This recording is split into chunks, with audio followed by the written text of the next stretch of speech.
Ano po, magandang gabi sa bawat isa. Kumusta po kayo? Welcome po sa ating Speak Life. Waiting lang po muna tayo.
Hello po, magandang gabi. Okay naman yung audio. Magandang gabi po sa bawat isa. Welcome sa Speak Life. Hello, hello.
Okay po, muli, magandang gabi. Start po tayo ng 7:30. Pwede po kayo mag-share and mag-tag. Magandang po muli. Welcome sa ating Speak Life.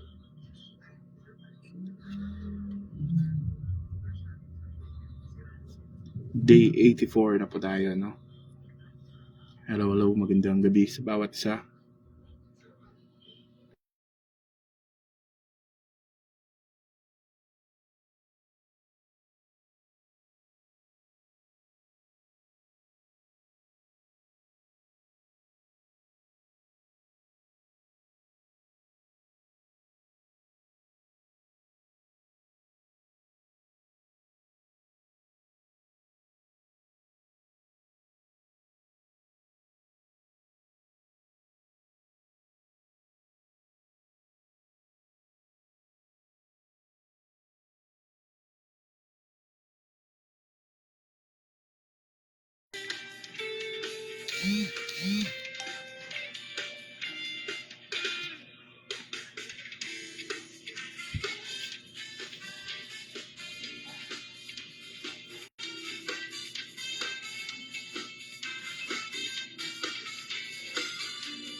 Hello po ulit, magandang gabi sa bawat sa hello.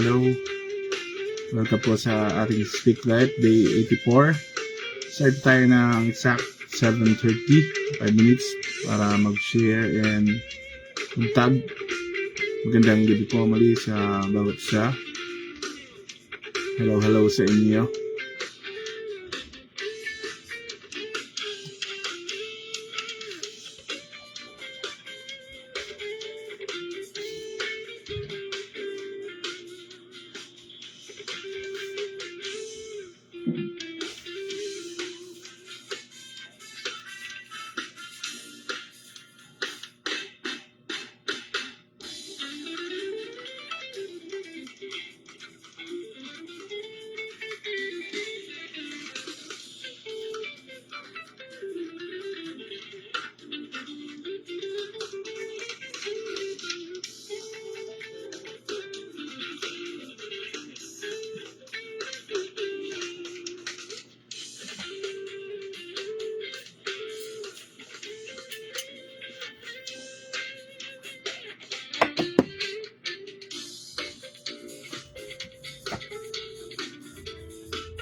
Hindi po, magandang gabi sa ating mga viewers.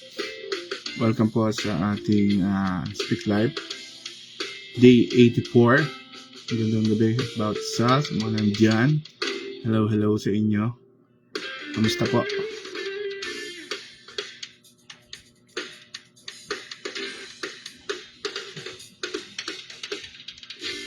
Kamusta kayo dyan sa mga putira natin sa Bicol? Hello po, and then sa mga nasa abroad. Hello sa inyo. Magandang gabi sa mga nasa rehearsal, practice church. Pagbutihin nyo. Magandang gabi sa inyo. Start po tayo ng 7:30. Yan.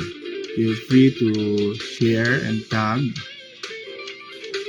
ating mga relatives, kaibigan, kaklase, katrabaho.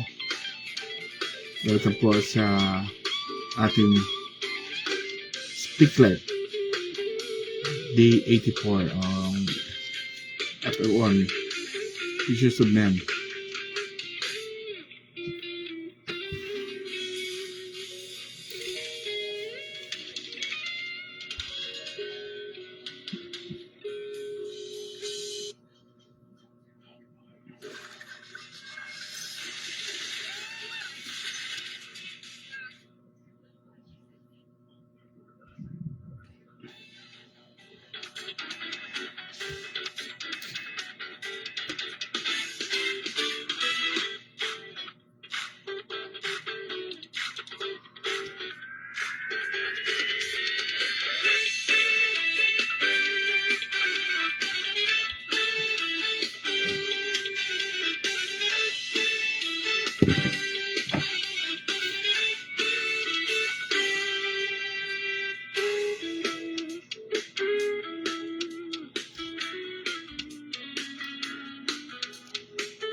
Muli po, magandang gabi sa ating mga viewers. Ulit tayo sa ating Speak Life Day 84. Hanggang gabi sa inyong lahat. Nasaan din kayo? Sa ating mga kapatiran dyan sa Bicol. Ganun din sa ating mga kapatiran abroad. Tipolo. Shoutout sa inyo. Sa mga nag-rehearsal dyan. Hanggang gabi sa bawat isa. Sa mga masugid nating mga manonood at mga taggers. Hello po sa inyong lahat. Magandang magabi. Magandang gabi. Welcome po sa ating Speak Life. Yan, sa ating mga kapatiran sa Japan. Hello, magandang gabi sa inyo. Hello. Ilang days na lang, no? Tapos na ating 100 days of Speak Life. Bakit na rin ang Christmas? Excited na po ba ang bawat isa? Ayan.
Yan, sige po. Tayo po ay magsisimula na. Magandang gabi sa bawat isa sa atin. Muli po, welcome sa ating Speak Life, no? Under Pictures of Men and Speak Life International. Magandang gabi po sa bawat isa. Ako si Brother Jerry, ang inyong si-share sa gabing ito sa ating live stream. Kamusta po ang bawat isa? Magandang gabi. Di po kayo mag-continue sa pag-share and pag-tag sa pagpapatuloy ng ating gawain. Hindi po ang ating tema para sa araw na ito ay yun pa rin, ating multi-team Proclaiming Christ in the City na matatagpuan sa Acts chapter 17. So, yun pa rin po, no? And then, sa Sunday, bukas ay mag-iiba na yung ating tema. So, abangan nyo po yung ating tema at sa mga susunod pa na mga araw na ating pag-uusapan. So, ito po yung last na didiscuss natin yung Act 17, Proclaiming Christ in the Cities. So, before we start, tayo po muna ay manalangin. Kaya naman po ba yung audio ko? Sige po, samahan niyo po akong manalangin. Nakilang Diyos, muli marami pong salamat sa gabing ito. Maraming salamat sa pagkakataon muli na makapagbahagi ng inyong salita. Samahan niyo po kami, O Diyos. Ngayon din yung mga nanonood, Panginoon, nakikinig. Ikaw po ang patuloy na nagbigay ng knowledge and wisdom, understanding, Panginoon, sa mga nais mo, sa iyong mga salita, maunawaan, Panginoon, ng bawat isa, Panginoon, kung ano yung nais mo, yung plano mo. Sinasabi, ipuin mo po ang puso ng bawat isa sa amin, maunawaan namin, Panginoon, yung paghahayag ng iyong salita, Panginoon. Kung sino at ano ka, sa aming mga buhay at ang layunin mo, Panginoon, sa buhay ng bawat isa. Maraming salamat po. Puri-puri ka namin dinadakila sa tanging pangalan ng Jesus. Amen. Yan. Dumako po tayo sa testimony. Diretso na po tayo, no? Wala nang pa ano-ano pa. Muli, welcome sa ating mga viewers na nariyan.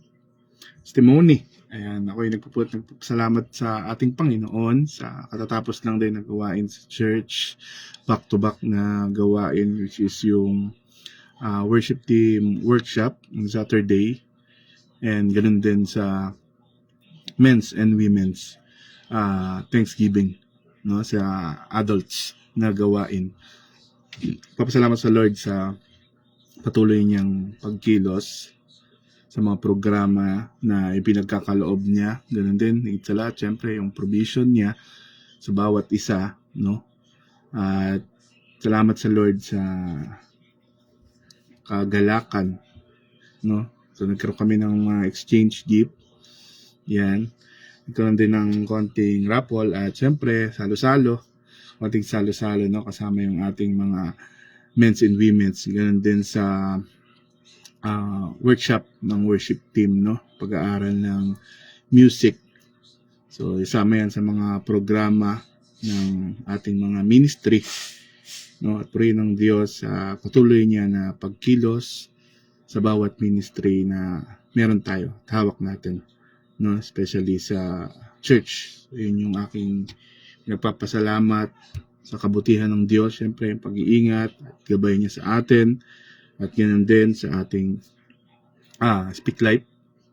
Ilang days na lang, no? Nasa 80 plus na tayo ngayon sa patuloy niyang pagsusustain sa bawat isa sa atin, sa signal, sa magandang internet connection. At ganoon din na kapag-share tayo dito sa online, no? Which is yun yung ating tema ngayong taon na Visions of Men, no?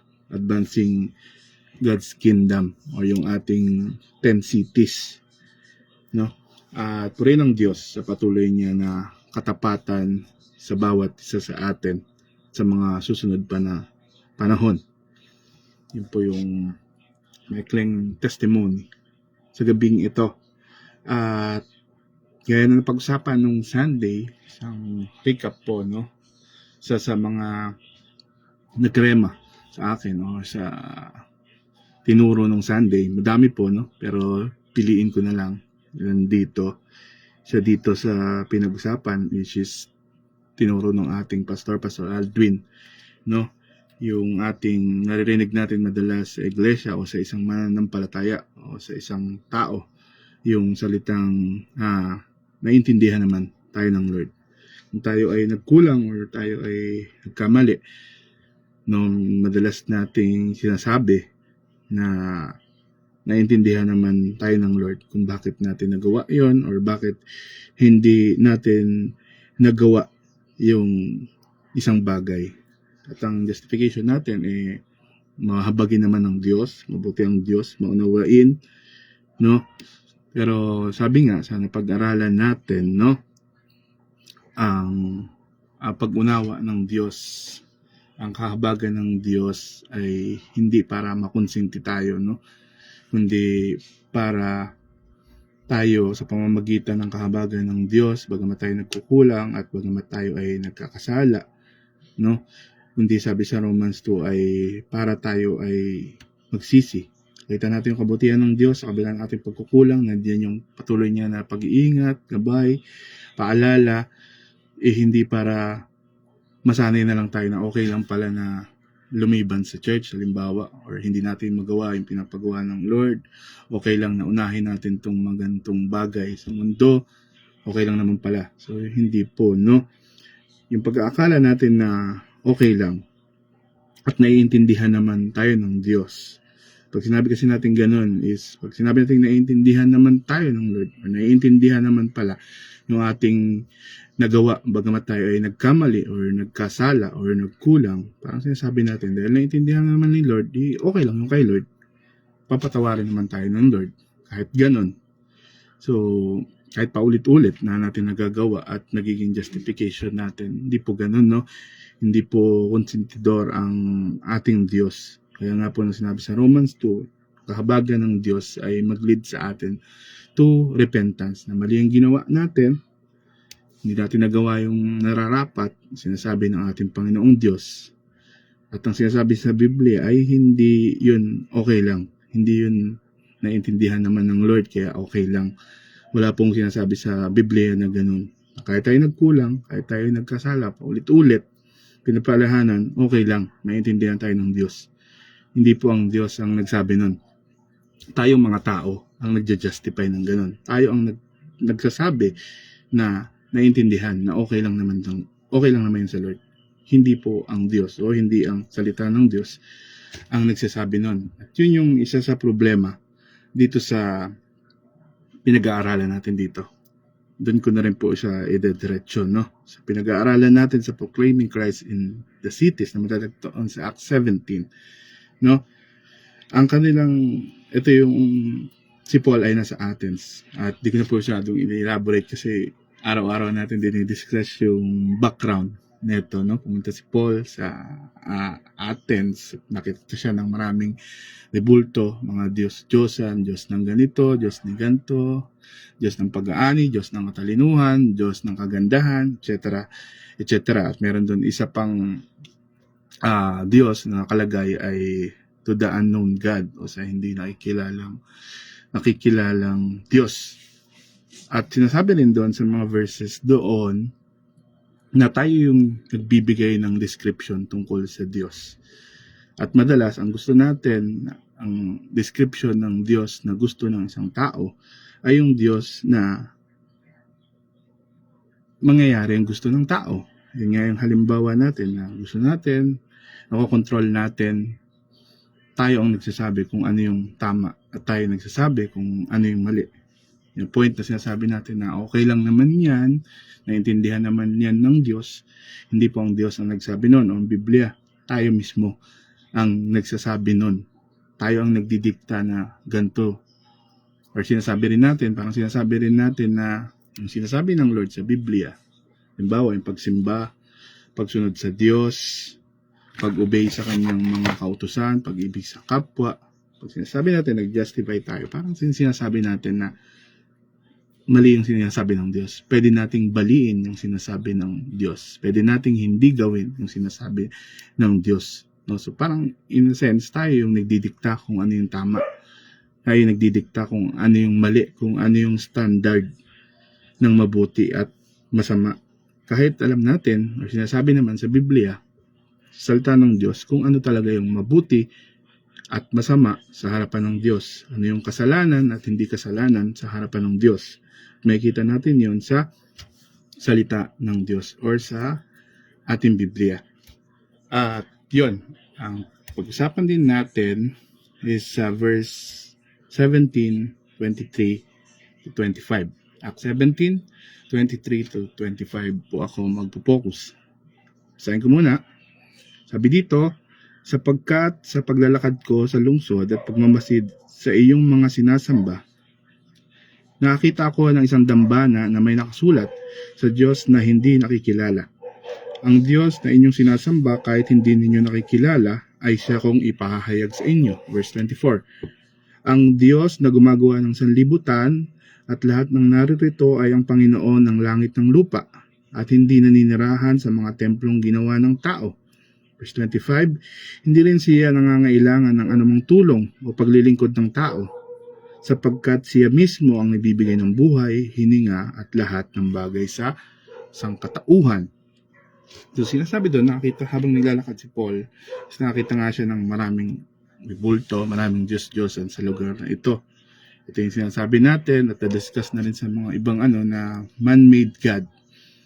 O ito yung gawa-gawa natin, especially sa panahon na yan at sa lugar na yan. Andyan si Athena, andyan si Zeus, iba-ibang Diyos na may iba-ibang katangian at merong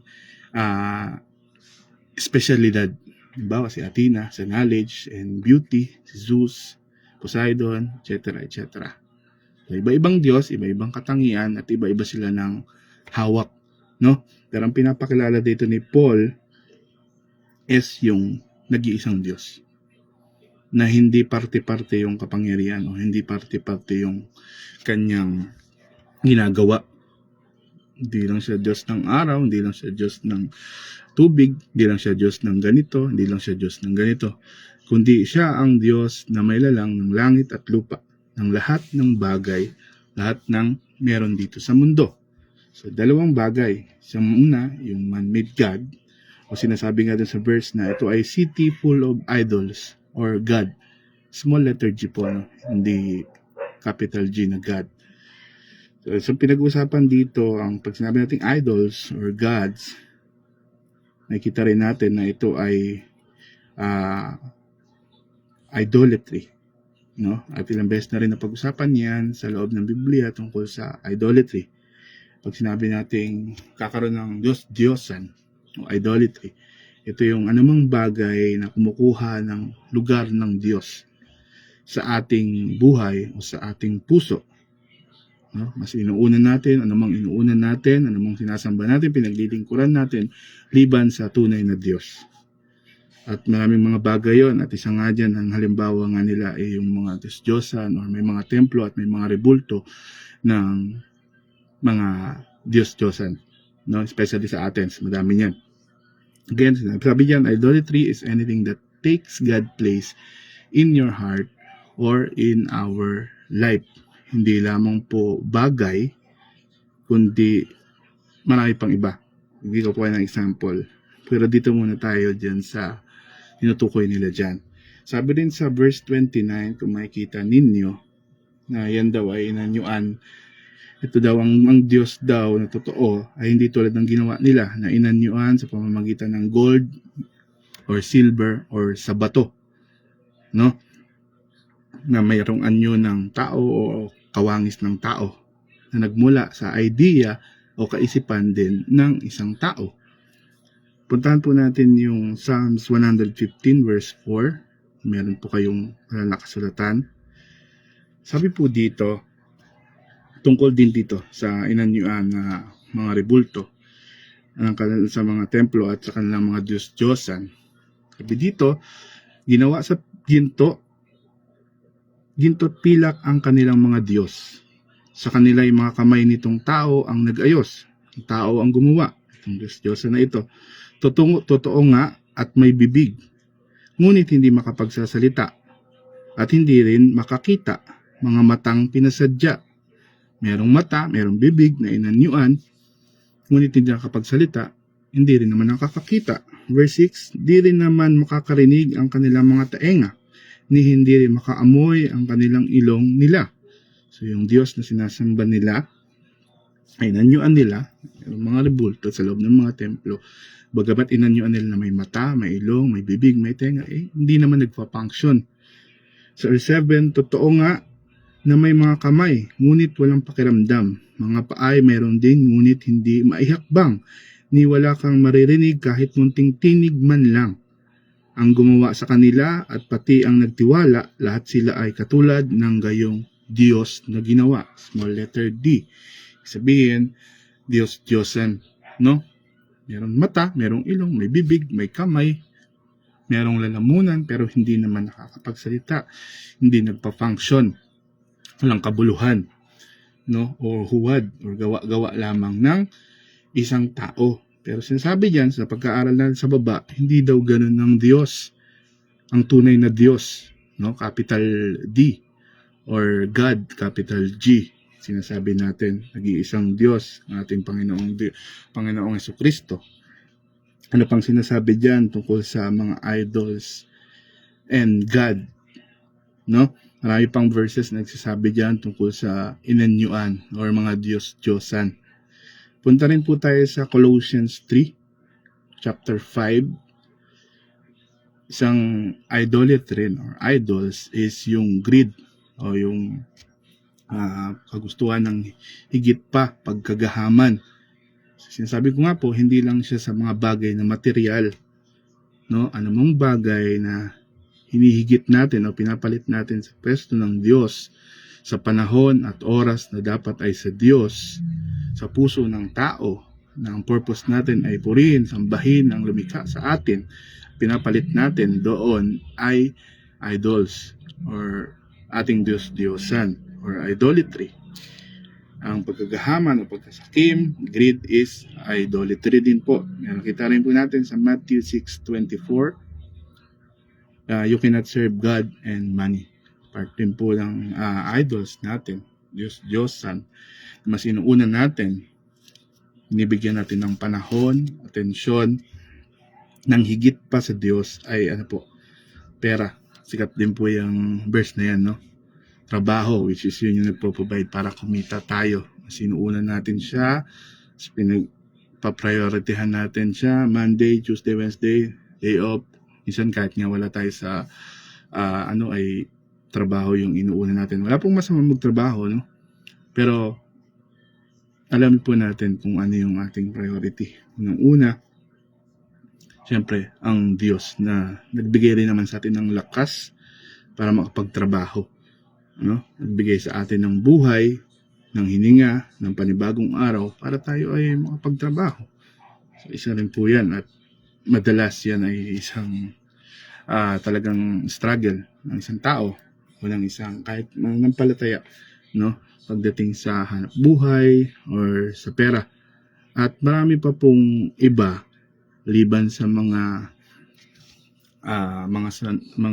rebulto, no, na tayo ay nagiging idols natin, no. Pinaglalaan na natin ng oras, panahon, mahabang oras at panahon. At sa panahon natin ngayon, cellphone, no, ilang oras yung ginugugol natin sa pagsi-cellphone? 4, 5 sa buong araw. Siyempre 12 hours or 10 hours yung tulog natin. So sa 12 hours or 14 hours, ilan dun yung oras na ginugugol natin sa cellphone, no? So yung mga ganang bagay, part po yan, no? Sama po yan sa modern day natin, sa panahon natin. Ano ba yung mga yan ngayon? Ito po yung mga iilan na halimbawa, no, ng idolatry o pagkakaroon ng Diyos-Diyosan natin. At susundan natin, ang pinakilala po dito ni Paul ay yung unknown God. Nakita siya ng isang doon at may nakalagay to the unknown God. No, pinaliwanag niya, sinabi niya kung sino ba ito. Na hindi ito tulad ng Diyos na pinaglilingkuran ninyo o na sinasamba ninyo na napakarami dito sa lugar ninyo. In-explain na rin yan, binigyan na rin ng background ng mga nakaraang kwento. Napakadami. Daan, mga libo pa yung mga templo at mga Diyos-Diyosan nilang kinikilala doon sa Athens na yan. At ganoon din naman sa ating panahon. So ano ba yung sinasabi dito na one true God na pinapakilala dito? Sabi doon, kung magbabasa natin, babalikan natin yung mga verse, siya daw ay may lalang ng lahat ng bagay. Nagmula sa kanya ang lahat ng bagay, creator ng world, at ganyan din lahat ng bagay na nasa mundo, no? Lahat ng bagay na napaparito. Basahin po natin yung Psalms 24 verse 1. Naging tema rin ito sa church, no? Sabi po dito, Psalms 24 verse 1, ang buong daigdig at ang lahat ng naroon ay ang may-ari ay si Yahweh na ating Panginoon. Sabi niyo po, ang buong daigdig, ang buong daigdig at ang lahat ng naroon. Sama po tayo doon. Sama po tayo sa daigdig. Lahat ng bagay dito, puno, halaman, etc. So on and so forth. Lahat po yan, sinasabi dito, ay pagmamay-ari ng ating Panginoong Diyos. No? Lahat ng bagay. Unlike dun sa nasamba nila dyan na iba-iba. Meron para sa beauty, meron para sa magkaanak, meron para sa gusto mo ng wealth, merong Diyos para sa ganito, meron naman para sa ganito. Ang one true God o ang nag-iisang Diyos, ang tunay na Diyos, capital G, ay may-ari ng lahat ng bagay sa mundo. Kasama na tayo. At lahat ng meron tayo. Kasi sa isang iglap, pwedeng mawala yan. And patunayan na natin ng beses na wala walang kontrol ang tao sa anumang bagay na nangyayari sa atin. Isang halimbawa po niyan, alala nyo yung pandemic, makita talaga natin na walang kontrol ang tao sa mga bagay. Hindi natin alam kung ano yung mga pwede mangyari. Ganun din nung lumindol. Kita natin, patunayan natin na anumang meron tayo ng hawakan, wala tayong kontrol. Sa isang iglap, biglang lumindol, bagamat ito ay nasa ibang parte ng Pilipinas, hindi dito sa Luzon or hindi sa ano. Sa isang iglap, pwedeng mawala ang lahat. Sa isang biglap, pwedeng kunin lahat ng Lord, no? Lahat ng mga bagay na meron tayo. Pakita na wala tayong kontrol. Ang Diyos lamang ang merong kontrol sa lahat ng bagay na nakikita natin at meron tayo. Maging yung buhay na meron tayo. Mukat-mukat na lang natin, lakas-lakas pa ngayon, tapos sa susunod na araw, ganun na. Alam niyo na yung ibig sabihin. So, wala tayong kontrol sa anumang bagay. Muli, pinapakita yan, lalo na sa pangapanahon ngayon, no? Nakikita natin yung mga nangyayari sa mundo, hindi lamang sa Pilipinas, pati sa buong mundo, no? Ano pang sinasabi doon? Hindi niya daw kinakailangan ng anumang bagay, no? Maging wala man tayo, nandito tayo, ang Diyos ay mananatiling Diyos. Ang totoong Diyos at ang nag-iisang Diyos, wala man tayo, paglingkuran man natin siya, manampalataya man tayo sa Kanya o hindi, sumunod man tayo o hindi, siya ay mananatiling Diyos. No po? Hindi mawawala po yun at hindi po mababago yun, no? Pero mabuti ang Diyos, ang gusto ng Diyos, walang mapahamak. Hindi lahat tayo ay maligtas, makasama niya, no? Para dun sa pag-usapan natin mamaya tungkol dun sa judgment. Again, hindi nangangailangan ng Diyos, hindi tulad ng mga Diyos-Diyosan noon. Kailangan mag-alay, kailangan magkaroon ng mga templo, ng ganito, ng ganyan. Ang Diyos po ay mananatiling Diyos, no? Wala man tayo o nandun tayo. Maniwala man tayo o hindi tayo maniwala. Ganun din, sabi niya, He appoints everything. He determines lahat ng bagay. Sa pong halimbawa po niyan, kung ano ang ating nag-iisang Diyos, o ang ating Diyos. Sayin po natin yung sinasabi sa Proverbs 8:29. When He assigned to the sea its limit, the dagat, so that the waters might not transgress His command. Ang Diyos po, sabi dito, ang nagsabi sa dagat na hanggang dyan ka lang. Hindi ka pwedeng lumampas dyan. Nagsabi sa mga bundok na dyan kayo ay ang Diyos. So, lahat ng bagay, pati yung buhay na meron tayo, merong appointed time, no? Merong hangganan. At ng bagay, ito man ay tayo o ibang mga tao, lahat po yan merong hangganan na sinet, no? May appointed time. Gaya ng mga halaman, puno, ang Lord ang nagsiset determine ng oras at panahon ng lahat ng bagay. Ganon yung Diyos na meron tayo. Ganon yung Diyos na pinaglilingkuran natin. Hindi limited yung kapangyarihan or nagagawa tulad ng Diyos na tulad ng mga Diyos-Diyosan, no? Regardless kung ito ay material or hindi man material, no? Yung pera na meron tayo, limited yan. Yung lakas na inaasahan natin, limited yan. Maaari isang araw gigising tayo. Yun yung nagiging confident tayo. Bakit hindi tayo lumalapit sa Diyos? Confident tayo kung bakit pabanjing-banjing yung ating spiritual life. Kasi malakas naman tayo. May pera naman tayo. Okay naman ako. Okay naman yung pamilya ko. And again, ang Diyos ang determine ng lahat ng bagay, oras at panahon. Wala tayong control sa anumang mga bagay. No? Tanging ang Diyos lang. Kaya nararapat na yung pag-asa natin ay sa Diyos. And lastly, pagdating sa one true God or pinakilala ng Diyos na nag-iisa at totoong Diyos, ay sabi diyon ay siya yung magiging judge, no? Pagdating ng araw sa mga matuwid at sa mga makasalanan. Darating ang araw, lahat ng tao, sinabi niya doon, makinig kayo, magsisi kayo, Bakit? Kasi darating ang araw, kakaroon ng judgment sa lahat. Sa mga tutuwid at sa mga hindi nanampalataya. Sa mga nanampalataya at hindi nanampalataya.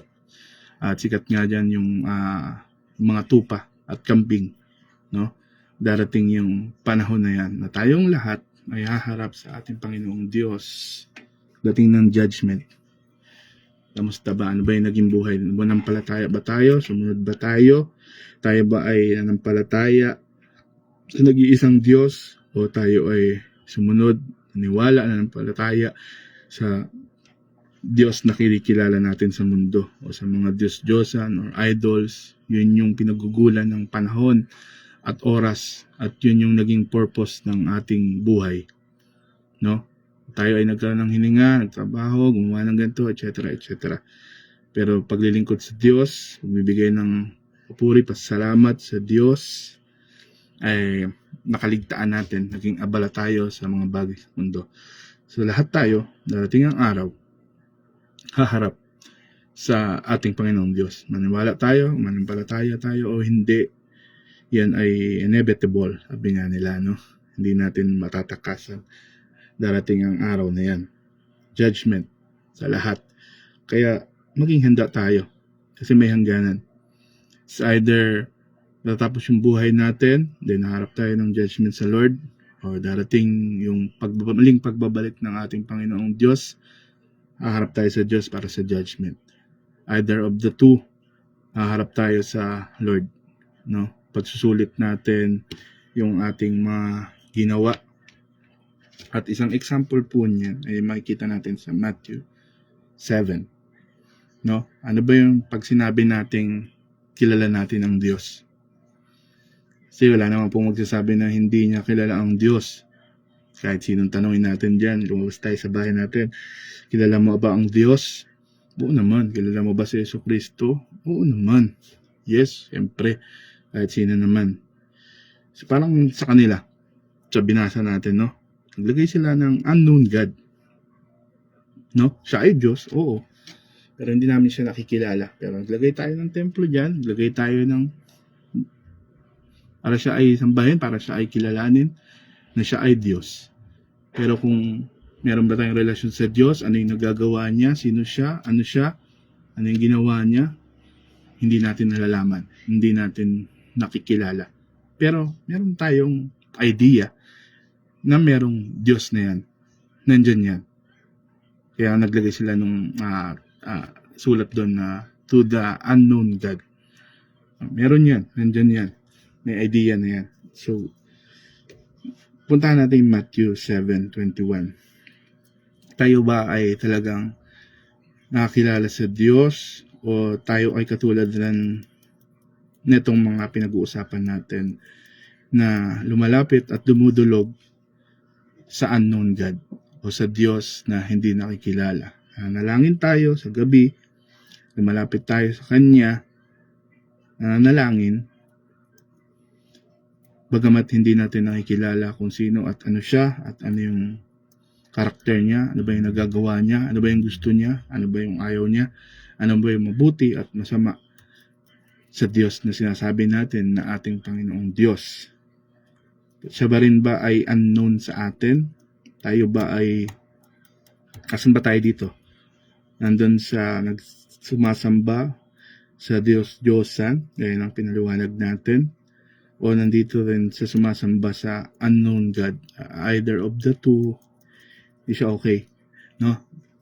Kailangan natin makilala kung sino ba yung tunay at nag-iisa na Diyos. So, basahin ko yung Matthew 27. Paano ba natin makikilala? Ano ba yung pagkilala dito sa Diyos na sinabi natin, na pinag-usapan natin? Ang Diyos na lumikha ng lahat ng bagay. Makapangyarihan, dakila sa lahat ng bagay. At darating ng araw, lahat tayo ay haharap sa Kanya.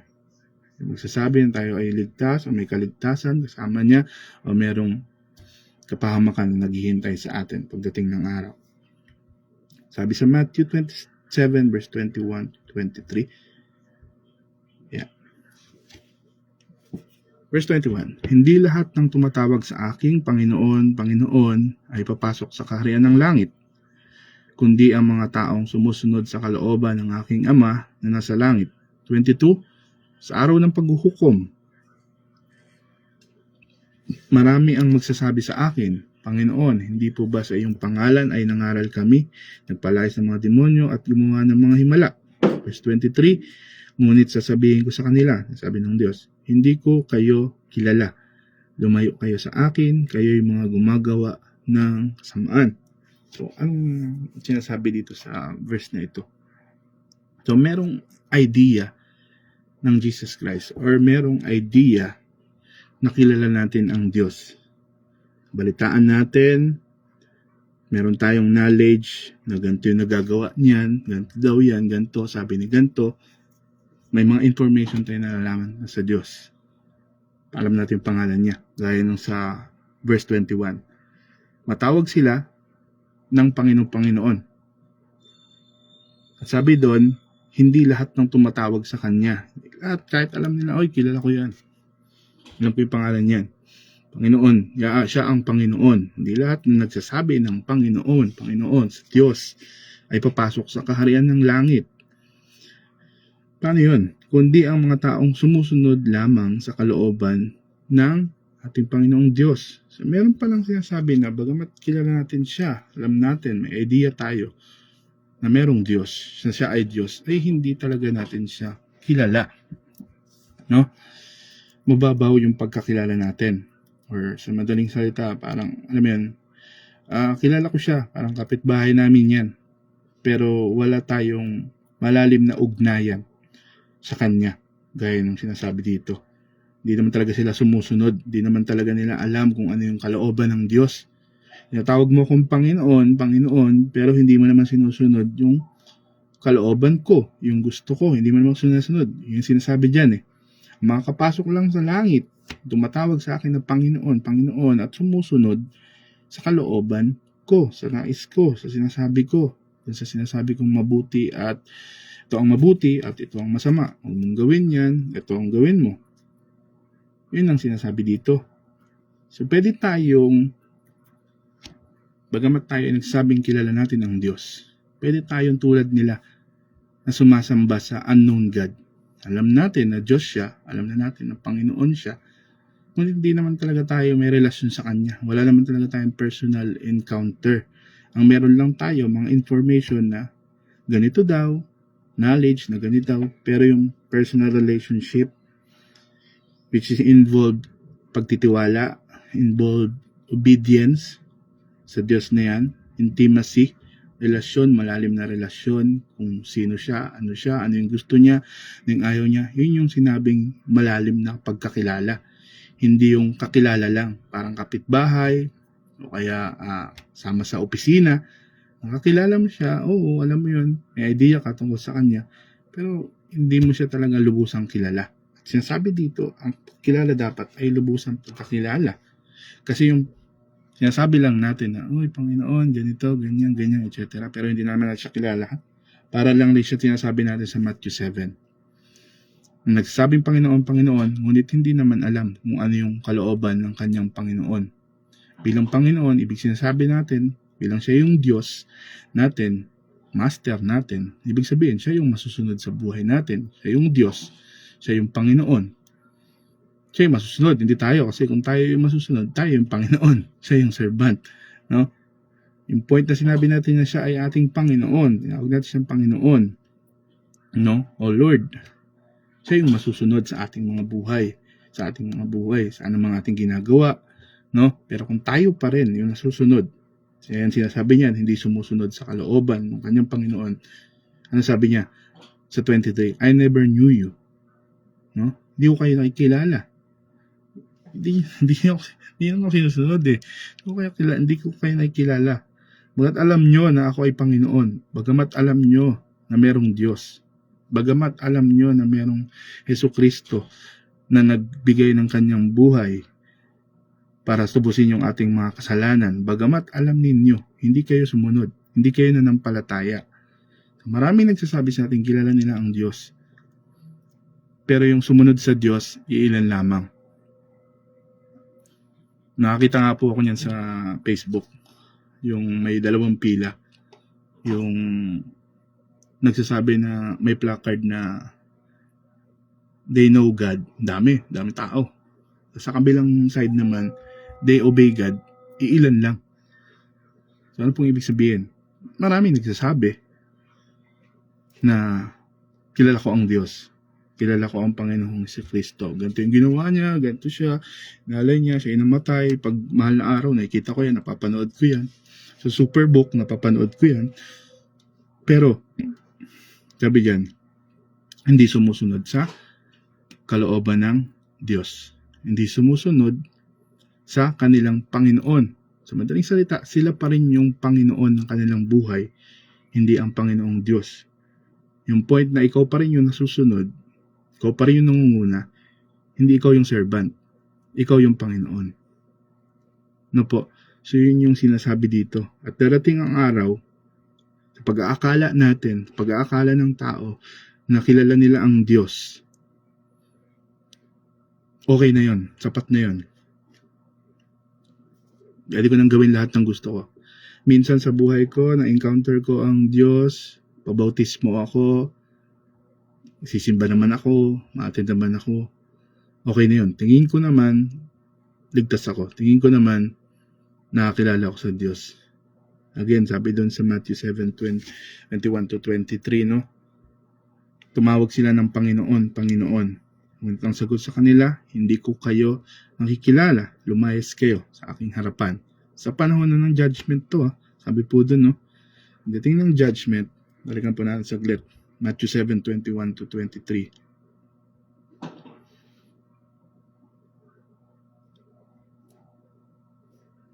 Verse 20, ngunit sasabihin ko sa kanila, hindi ko kayo nakikilala, lumayo kayo sa akin, kayong mga gumagawa ng kasamaan. Sa verse 21, hindi lahat ng tumatawag sa aking Panginoon, Panginoon ay papasok sa kaharian ng langit, kundi ang mga taong sumusunod lamang sa kalooban ng aking Amang nasa langit. Sumusunod lamang sa kalooban ng Panginoong Diyos. Ipagsunod. Kung talaga tayong nananampalataya, kung talaga tayo nakakakilala, ang ebidensya, ang katunayan, no, ay yung ating pagsunod, yung ating mabubuting gawa. Kasi again, madaling sabihin na tayo ay nakakilala sa Diyos. Madaling sabihin na nananampalataya. Magtanong tayo sa labas, kahit saan dyan, kilala ko ang Diyos. Pero ang patunay na ikaw talaga, katibayan ng bunga na ikaw talaga ay sumasampalataya at nakakilala sa Diyos, sinasabi dyan, ay sumusunod sa kalooban ng Diyos. Yun yung makakapasok sa araw ng paghuhukom, sa araw ng Diyos, no? Makakapasok sa kaharian ng langit. At yung mga hindi daw, ano sabi doon? Kayong mga gumagawa ng masama. Bakit? Magawa daw sila ng masama, no? Kahit ganun yung ginagawa nila. Kasi hindi yun yung kalooban ng Diyos. Ginagawa man nila yon para saan? Para lang sa personal gain. Para lang sa kasikatan. No, sabi nga sa Corinthian, no, makapagsalita man ako ng lengguwahe ng mga anghel, makapagpalayas man ako ng ganito, makagawa man ako ng mga himala, ngunit wala akong pag-ibig, walang kabuluhan.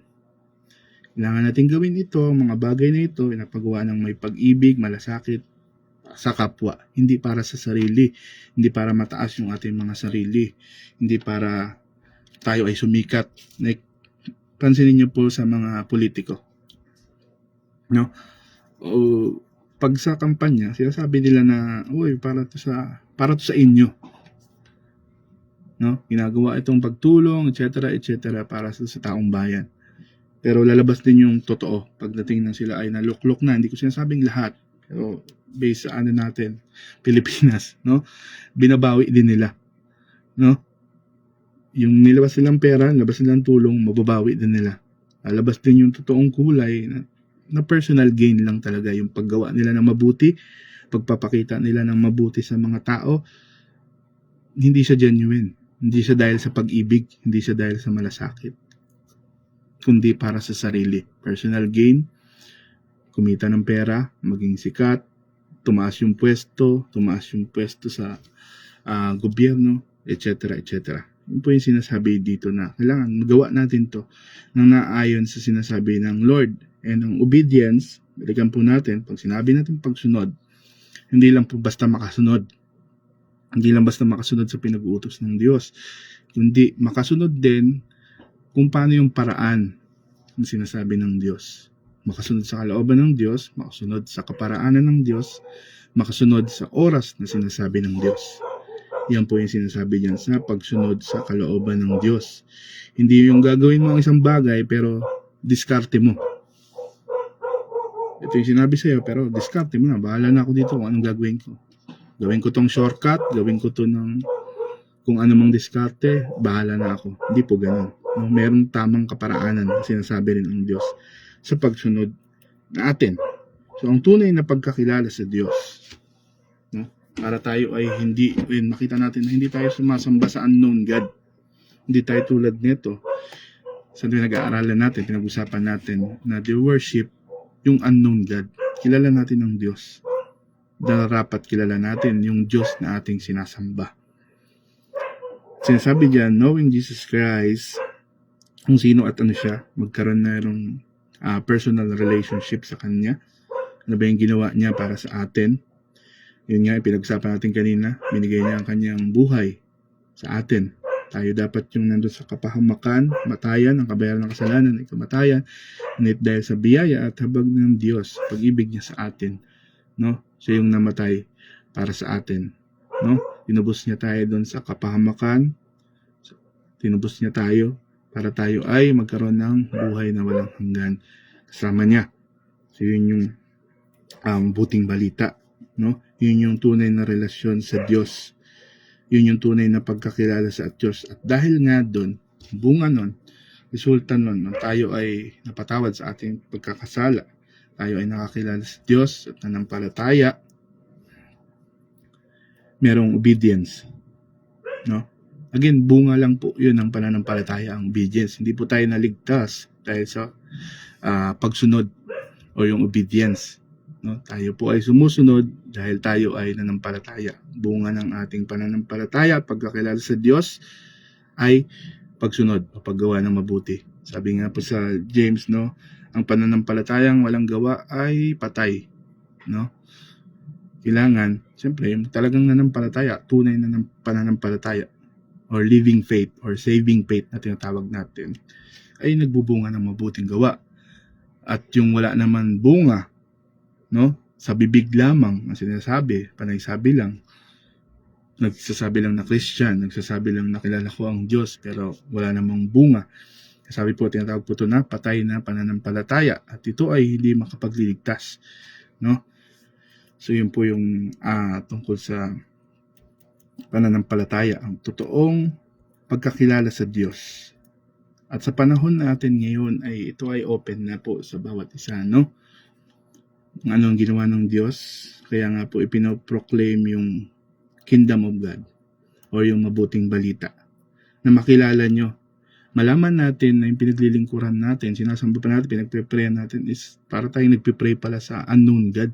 Kasi hindi naman talaga natin siya nakikilala. Meron lang tayong idea ng Diyos, pero kung sino at ano siya, wala tayo.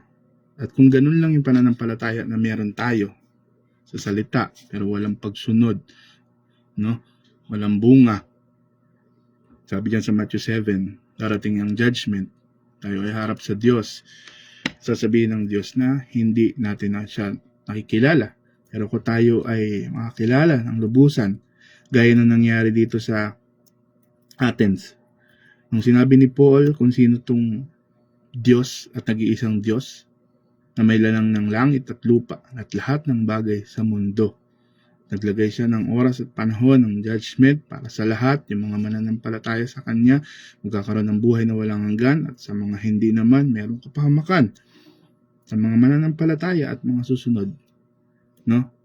At sa kwento rin yun, may mga sumunod, meron din mga hindi. Sa mga sumunod, mga nakakilala at nanampalataya, merong kaligtasan, no? Merong pagkakilala, merong pagbabago ng isip. Kaya nga sabi rin doon, binanggit doon na nagkaroon ng pagsisisi. Kasi mali pala yung pagkakilala ko sa Diyos na ito. Hanggang ngayon pala, unknown pa rin sa akin yung Diyos.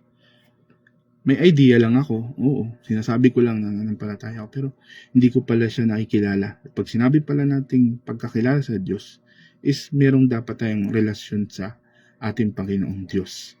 Siya pala talaga dapat yung Panginoon, or nasusunod ko dapat, siya dapat yung Panginoon, hindi yung the other way around, na tayo yung nasusunod. Tayo yung nagsasabi na okay lang naman to sa Diyos.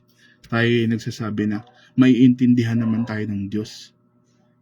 Tayo yung nagsasabi kung ano yung okay sa Lord at hindi okay. Hindi po ganun. Ang Diyos po ang nagsasabi kung ano yung okay at ano yung hindi okay sa Kanya, sa Kanyang paningin.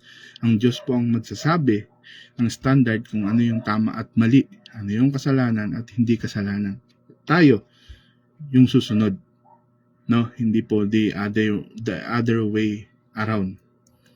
No, kaya nawa ang bawat isa din po, no, gaya nung sa ating binasa, sa mga nakarinig, sa mga nakakilala, ay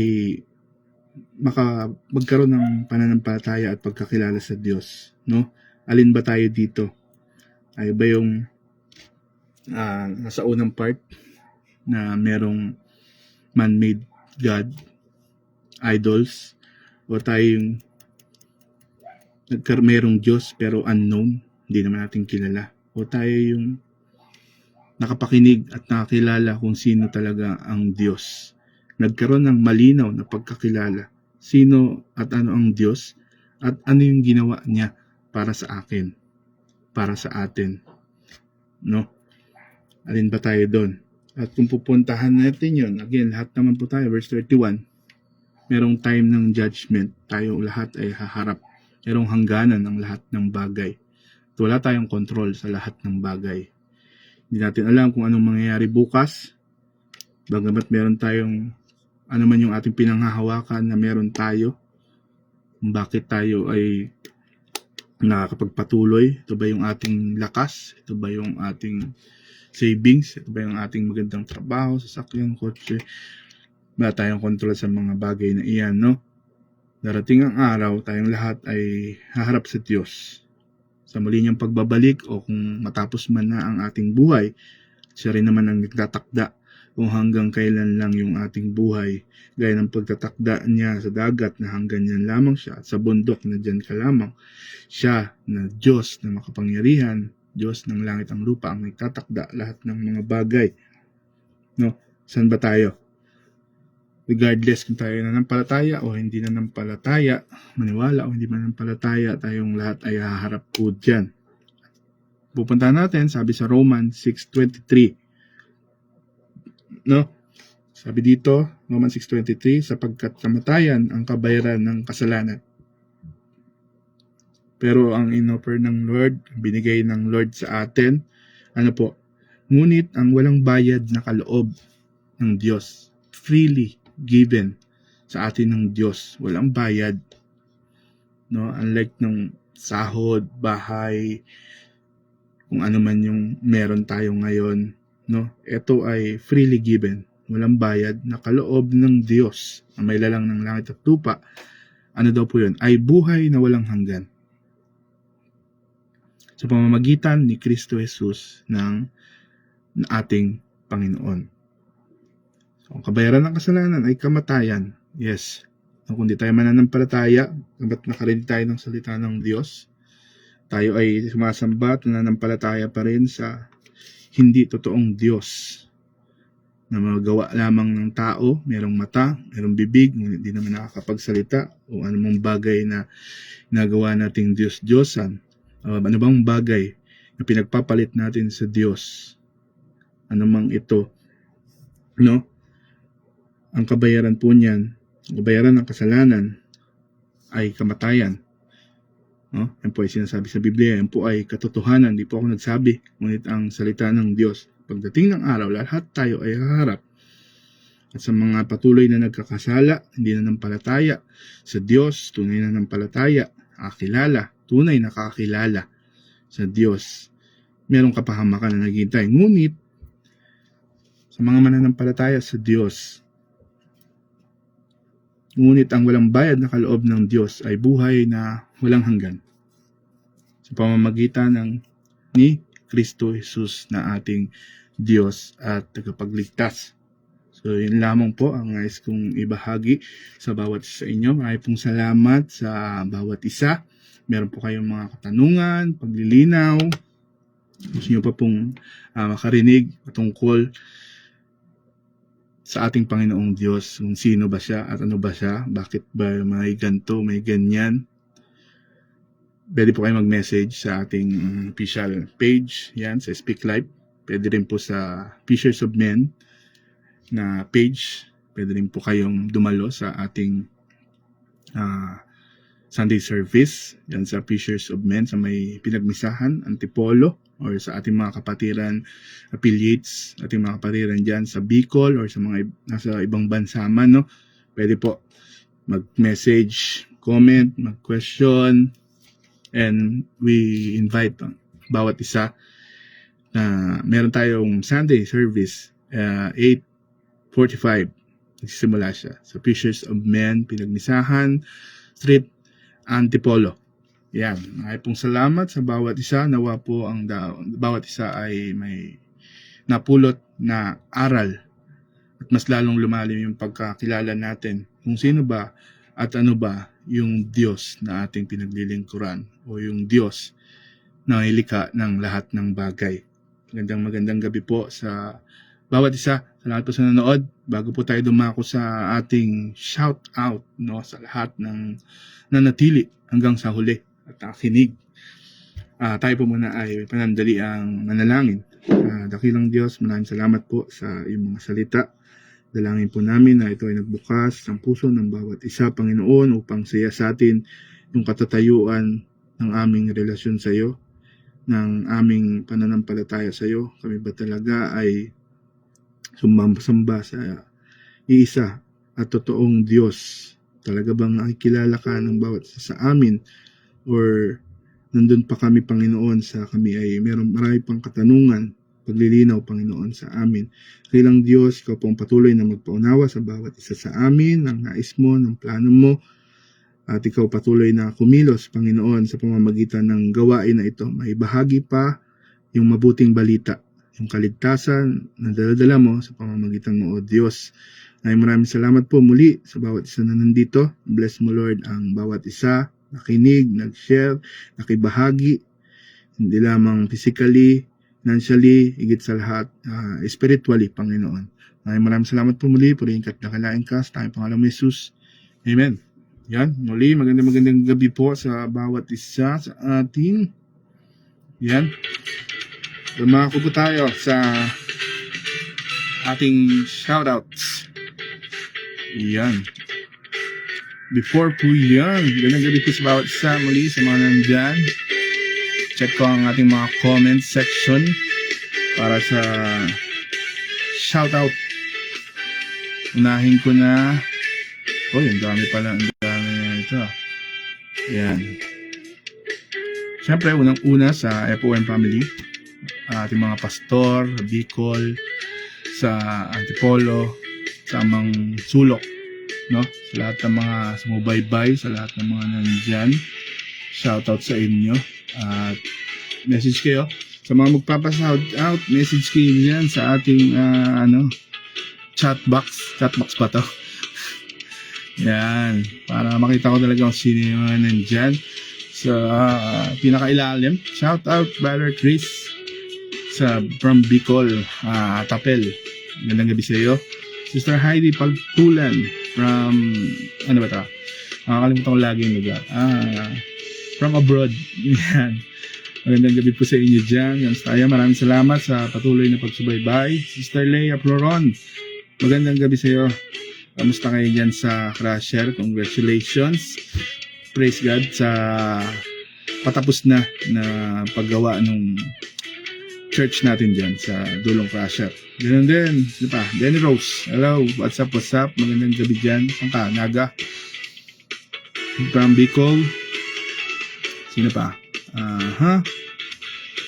Rica Bersabe, hello, maganda. Sister Shirley, syempre, magandang gabi sa iyo. Mga masugid nating taga panood. Taggers. Ma'am Chi, syempre. Hello, magandang gabi. Shoutout sa iyo dyan. Kamusta? Sulat. Sister Jennifer Page, ating vlogger. Ating vlogger sa ating church. Shoutout mo naman kami sa page mo. Sister Miriam. Hello po, magandang gabi. Pastor Mirna. Hello po, magandang gabi po sa Uzbekistan pala si Sister Heidi. Si Ninang. Yeah. Ito naman yung mga listahan natin yan. Baka hindi ko na makita sa ibabaw. Pastor Aldwin, Pastor Carl, Pastor Berting, Pastor Bong, Pastor Al. Yan, Pastor Vicente, Pastor Bong. Lagi ko nakikita dyan sa ating comments. So nagtatag. Sister Leia, sa ating mga tawag doon, mga leads dito sa ating Speak Life. Salamat sa inyong pag-assist. Ganun din sa leads ng Bicol at sa ibang lugar pa. CJ, Lai, Sister Weng Reyes, hello, Brother JC, sa mga tumutugtog dyan, Practice, Sandro, Andre, Sister Jing, outreach natin sa Cubao, hello sa iyo. Magandang gabi po dyan. Brother Russ, Sister Arlene, Sister Jess, hello, Sister Ella, Bicol, Andre, Jan Flores, yan, hello, kamusta? Saan ka, Brother Jan? Sister Miriam Mandia, hello po, Sister Miriam, kamusta? Brother Jake, siyempre, yung aking supporter, number 1, Sister Nori, hello, salamat sa pag-assist. Yan, Sister Irene, yan, nakita ko kanina, ang ating team sa Japan. Hello po, magandang gabi. Ano ba yung magandang gabi sa Japan? Konnichiwa. Ayan. Sino pa? Sino pa pong magpapa-shoutout? Meron pa ba? Meron pa tayong, ayun, 2 minutes. Mga magpapa-shoutout po dyan. Meron pa ba ako na? Ayan, si Sister Mary Rose. Hindi ko nakikita. Nakita ko din sa ibabaw. Hello. Hello. Magandang gabi sa ating muli po, maraming salamat sa pag-tune in nyo sa ating Speak Life. Pagpatuloy po tayong magsubaybay. Bukas po, meron po ulit tayo sa ating panibagong tema. No? Ibang tema naman yung ating pag-uusapan. At nawa sa pagtatapos ng ating tema ngayong gabi ay ma-close natin siya ng lahat tayo ay na-equip, no, to proclaim Christ in the city, no, to proclaim Christ kung nasaan man tayo, pinakamalapit sa atin, no. Konbanwa, good evening. Ayan, konbanwa, Sir Karen, hello, shout out Sir Karen. Yan, mga natin dyan sa Bicol, Pudoran, Bicol. Hello sa inyo. Muli po, magandang gabi sa bawat isa. Sa mga hindi ko nabanggit, yan, shoutout pa rin sa bawat isa sa inyo. Yung mga ginagawa pa dyan, muli po, kita-kits tayo sa bukas para sa ating Speak Life. Pagpapatuloy natin ng ating Speak Life. Please watch and share, like na rin yung ating page sa Speak Life National Ministry. Yan po. Ganun din yung ating Teachers of Men, Antipolo. Ganun din. Pwede rin nyo pong i-watch yung ating promote ko na rin. Magamat di siya ating YouTube tungkol sa ating Statement of Faith. Search nyo lang po Project Truth. Ayan. Si Pastor Aldwin po yung makikita dyan. So yun po yung ating Statement of Faith. Search nyo lang po sa YouTube Project Truth. Yan. Bukas po, kita-kits tayo sa ating mga Sunday service 8:45. Yan. Nagbisahan, Antipolo. Magandang gabi po. Thank you sa bawat isa sa inyo. God bless po sa lahat. Thank you. Bye-bye.